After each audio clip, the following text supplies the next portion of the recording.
Bishop, the Superior General, the Tertiary Sisters of St. Francis and the Councillors, the provincial leadership team of St. Francis Province, St. Clair Province, Mayahuda Province, dear people of God, happy feast of St. Francis. Thank you. This year, on the 1st of October this week, a concerned Christian posted a message and a warning on my WhatsApp page. The title was "The Difference Between a Religious Priest and a Diocesan Priest." On the religious priest side, it stated, 1. Belongs to a religious order or community such as the Jesuits, the Franciscans, or Dominicans. 2. Takes vows of poverty, chastity, and obedience. 3. Lives in a community with other members of their religious order. 4. Often moves to different places depending on where the order leads them. And finally, their superior is the leader of their religious order. On the diocesan priest side, it stated, 1. Belongs to a specific diocese or local area serving under a bishop. 2. Takes promises of service and obedience to the bishop, but not the vow of poverty. Usually lives independently in a parish, often alone with another priest. Their primary mission is serving the parishioners through the sacraments such as Holy Mass, confessions, and baptism. Their superior is the local bishop of the diocese. This concerned Christian was disturbed whether this information posted was true or false. And this reminded me of a long-standing debate that has gone on sometime ago among the diocesan priests and the religious. There is this long-time debate on the question of the vow of poverty. When I mention poverty to the diocesan priests, laugh. The diocesan priests argue that the religious take the vow of poverty as you can take this morning, but it is rather practiced by the diocesan priests. Sometimes I have been asked to judge the case and declare who actually needs the vow of poverty. I wanted to try, but as soon realize that no matter how I try, it may not go well for me if I declare the winner. If I say the religious take the vow and actually live it, I risk having a problem with my diocesan priest. And if I end up as a novice, and I may end up as a novice master in one of the Franciscans, and if I dare say that the diocesan priests are the ones who actually live the vow of poverty, I think today St. Francis may accuse me of partiality, because I have favored the diocesan priests. Maybe I should risk resolving the case today. So the answer is that I don't know. But on the last day, we shall know those who bore it as a burden or as a rest. Dear brothers and sisters in Christ, this year 2024 has been a historic and significant moment in the life of the Tertiary Sisters of St. Francis, especially in Cameroon. On the 31st of May 2024, we gathered as we heard at the cathedral in Kumbu to witness the canonical election of 3 provinces: St. Francis Province, with Chison as headquarters, St. Clair in Boya, and Mayahuda in Mumena. Today again, we gather for another triple celebration, that is, the feast of the Celtic Father, St. Francis of Assisi. Then, the Thanksgiving Mass of the election of St. Francis Province, and the final profession of Sister Yvette Ayun, who will become the first ever sister to make final profession in and for this newly erected St. Francis Province.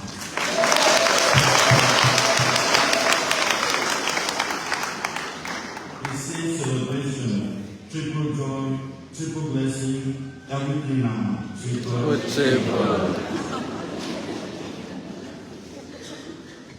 Indeed, our hearts are full of thanksgiving, and like Jesus in today's gospel text, we too raise our hands to the Father in gratitude and say, "Thank you, Lord of heaven and earth." Today we celebrate the feast of St. Francis of Assisi, who has influenced so much of the world today. St. Francis is probably the world's most famous poor person. In a world we are keen to put our stamp on things and on people. And we want to say, "Look at me," or "I did that," or "I deserve some recognition for having done this or that." But the Christian way, as exemplified by St. Francis, is not to draw attention to ourselves, but to serve as anonymously as possible. For St. Francis, we love not so much to be loved. For St. Francis, we love not so much to be loved as to love, as we pray. And it is in giving that we receive. Francis offered the world a spirituality rooted in humility and expressed in love that descended on God and made the life of Christ come to life in him. So Francis' humility shone through comments like this. He said, "If God can work through me, he can work through anyone." In our self-centered world, where me first, me only culture exists, Francis is a helpful corrective. He reminds each one of us, somewhat painfully, that Christians are called to be givers, not takers. So St. Francis is also one of the great reformers of the church, inviting us.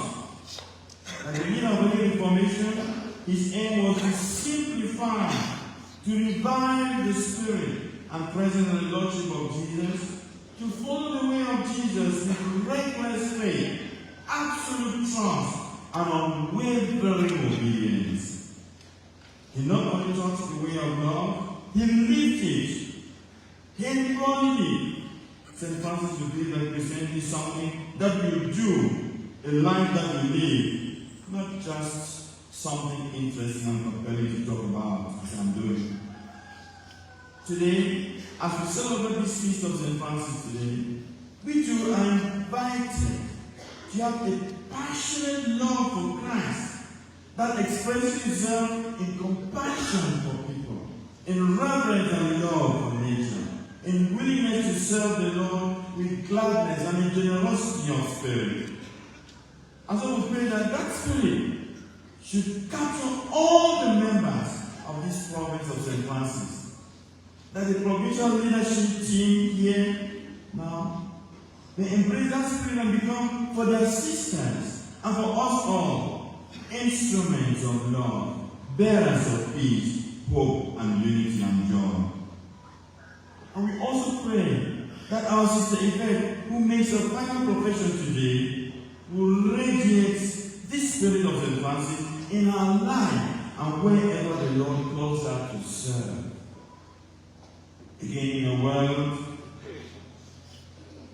where there is so much animosity, so much division and hatred and confusion, it is easy to get caught up in the spiral of suspicion and even hatred. St. Francis is a saint for our own time because he inspires us to reconsider the nature of our relationship with one another, to take a fresh look on the new world.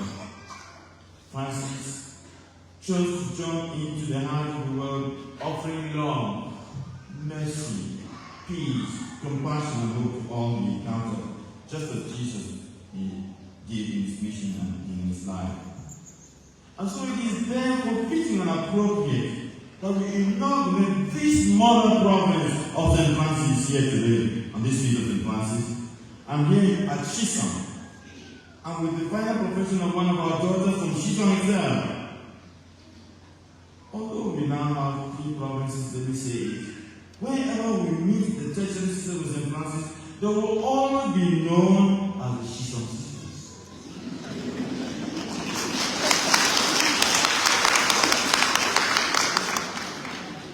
I'm not asking the other two to be jealous. So Shisham remains the mother, the trademark and identity of the tertiary sisters of St. Francis. Maybe not Britain, but here in Shisham. Through St. Francis Province, the tertiary sisters of St. Francis will forever be known as Shisham sisters. And today we take the commitment to be a role model, to pace setters for all the other provinces to follow and to imitate. As a mother province of St. Francis, all the members of this province, from here, wherever, are challenged therefore to be outstanding examples of living out the spirit of St. Francis. Spirit of St. Francis has given and entrusted to the church. We promise that today. In today's gospel reading, Jesus is filled with joy and raising his hand to the Father in thankful prayer. And he addresses him as Lord of heaven and of earth. Jesus continues his prayer of thanksgiving by praising the Father for keeping the knowledge of the kingdom from those who think themselves wise, like the scribes and Pharisees, and revealing them rather to mere children. For those who are docile to his teaching and childlike in doing his will, namely his disciples. He then declares his authority and the mutual knowledge between him and the Father, and by extension, his disciples. Then to his disciples, he gives an invitation. Come to me. Come to me. Jesus invites us to come to him with our labor and burden.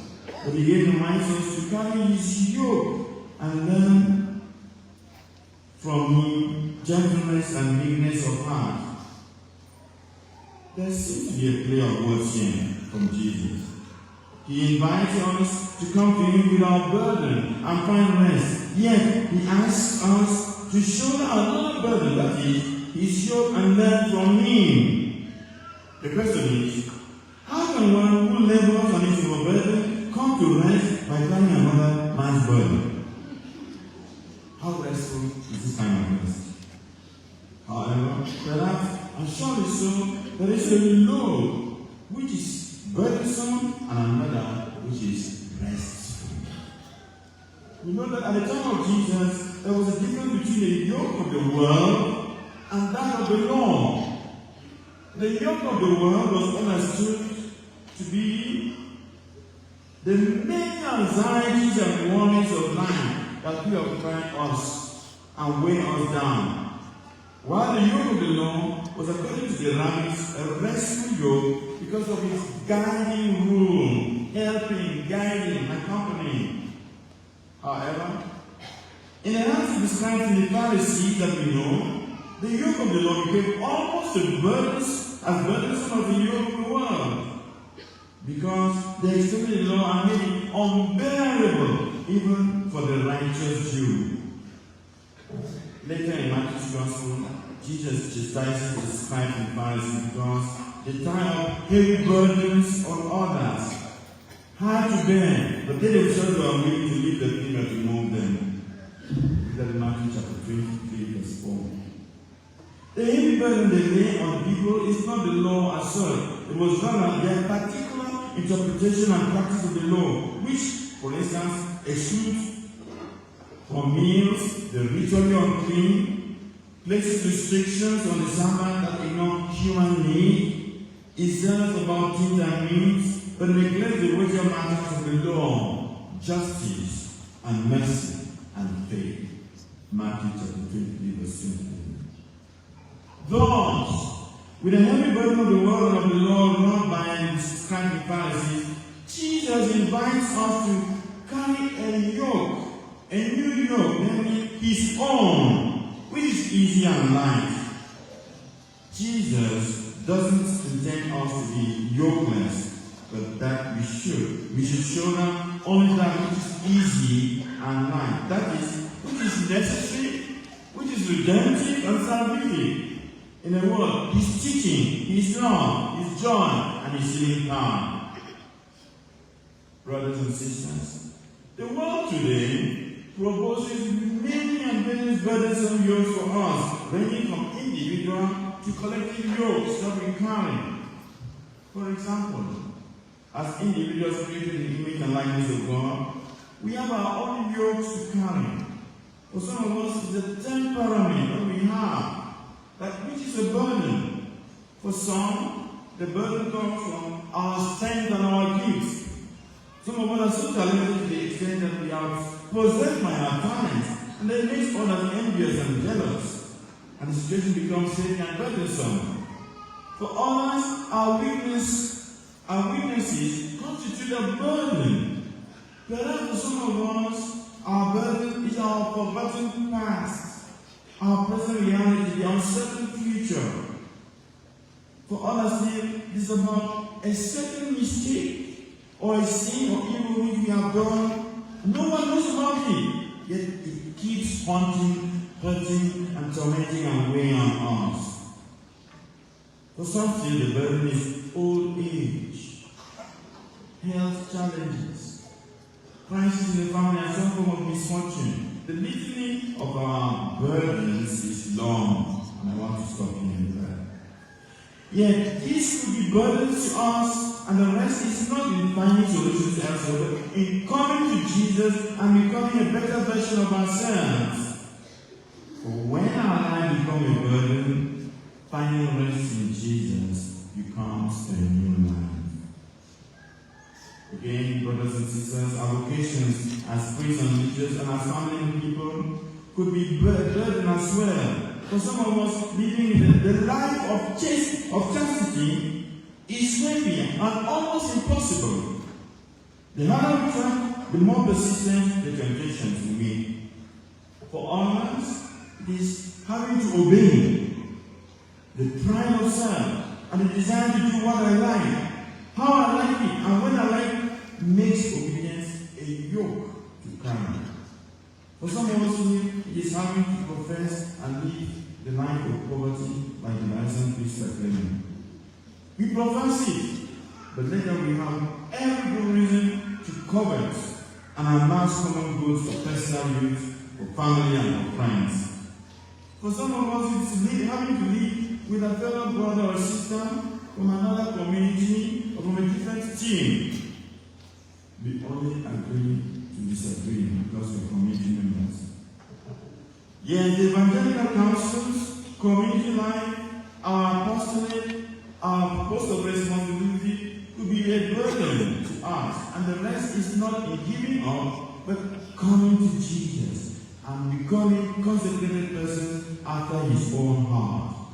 When our vocations become a burden, finding rest in Jesus becomes another vocation. Last one, there is still another burden which we must reflect, especially today. It is the burden of accepting and living with change. It is never easy to accept change. It is never too easy to accept change, and it is never easy to live with it. Go back to the Bible.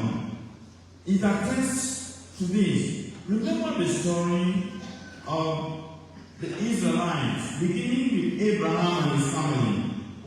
When Sarah, his wife, had changed from a barren woman at an old age to a mother, she could no longer stand the presence of Hagar, the slave girl, and her son. The slaves had to be separated from the covenantal family. Genesis chapter 21, verse 9 to 20. Again, while in Egypt, The Israelites enjoyed the favor of the Egyptians because of the merits of Joseph. Genesis chapter 47, verse 1 to 12. But when Joseph died, power changed hands, and a new Pharaoh came who did not know Joseph. Claiming to know nothing of Joseph. What did he do? He enslaved the Israelites. And so when there is change of power, there is a danger of the burden of some people being forgotten, and the rest is not an enslavement or illusion, but coming to Jesus, who reconciles every division. While in the desert, the Israelites faced the change of diet and environment, expressing the desire to go back to Egypt where they could feast and feed on cucumbers, melons, onions, leaves, garlic, and sit on pots of flesh at no cost. Numbers chapter 11, verse 5 to 6. For when there is change, there is a temptation of the burden of preferring comfort of the old way, and the rest is not going back to Egypt, but coming to Jesus, who leads us to the promised land. The same was true of some of Jesus' disciples in John chapter 6, verse 60. When Jesus wanted to change their mentality from working for mere bread and that satisfies hunger to a yearning for the living bread, which is his body, we are told that many stopped following him and returned to their former way of life. But when there is change, there is a danger of the burden of not following the legitimate authority, and the rest is not imparting ways, but coming to Jesus, the living bread, who unites all things in himself. But when change becomes a burden, finding rest in Christ becomes a constant. Brothers and sisters, indeed, we must come to him with our individual burdens, our weaknesses, and our daily struggles. We must come to him with the burden of our vocations. We must come to him with the burden of our families, our Christian communities, and our religious communities. We must again today come to him with the burden of our newly erected provinces. This is a significant change from one province to three. Surely the change did not come easy. It too could be a burden. We must indeed, brothers and sisters, come to him also with the burden of our war-torn world, especially our northwest and southwest regions, and find rest in his peace. Whatever your burden, whatever the burden you are carrying for or against your community or diocese, whoever constitutes your burden, Jesus invites you, gives you an invitation today to come to him. Come and rest. St. Francis, the Seraphic Father, whose feast day we celebrate today, is also well known for his practical of creatures in line with today's gospel. We too learn from him and sing a canticle proper to our triple celebrations today.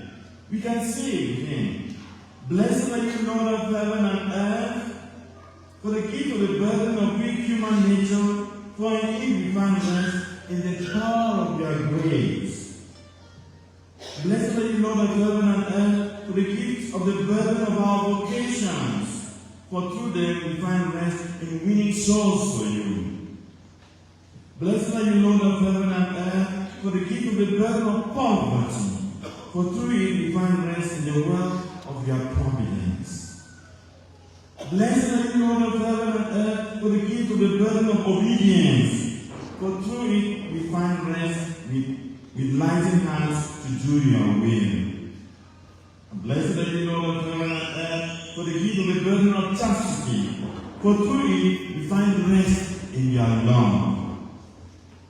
Blessed are you, Lord of heaven and earth, for the gift of the burden of the new province of St. Francis, for him we shall build a home of love and find rest in the joy of community life. Finally, blessed are you indeed, Lord of heaven and earth, for the gift of Sister Yvette Colbert. Grant that through her, many may know you and love you, and and find rest for their souls, for their yoke is easy and your burden light.